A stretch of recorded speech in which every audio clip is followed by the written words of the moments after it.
विजयनगर परिसरात स्वतःजवळ गावठी बनावटीचे पिस्तूल विनापरवाना घेऊन फिरणाऱ्या सराईत गुन्हेगारावर कारवाई करत त्याला जेरबंद करण्यात आले. स्थानिक गुन्हे अन्वेषणाच्या पथकाने विजयनगर चौक परिसरात सदरची कारवाई झाली.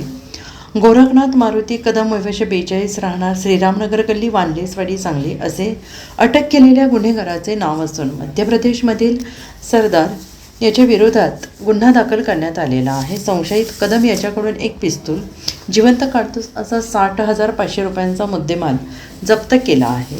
जिल्ह्यात अवैध शस्त्रे बाळगणाऱ्यांवर कठोर कारवाई करण्याचे आदेश पोलीस अधीक्षक तुषार दोशी यांनी दिले आहेत.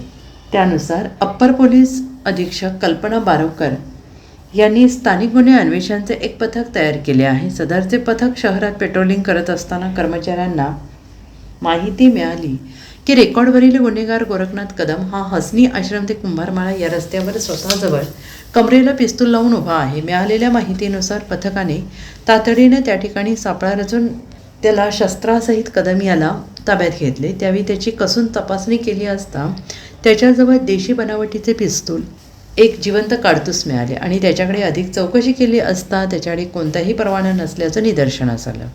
तसेच एका महिन्यापूर्वी सदरचे पिस्तूल हे मध्य प्रदेश येथील कालघाट येथील सरदार याच्याकडून आणल्याचं त्यांनी सांगितलं. त्यानंतर त्याच्याकडून सदरचा मुद्देमाल जप्त करण्यात आला. त्याला पुढील कार्यवाहीसाठी विश्रामबाग पोलिसांच्या स्वाधीन केलं असून न्यायालयाने 2 दिवसांची पोलीस कोठडी सुनावली आहे. Bureau report SBN Marathi Sangli.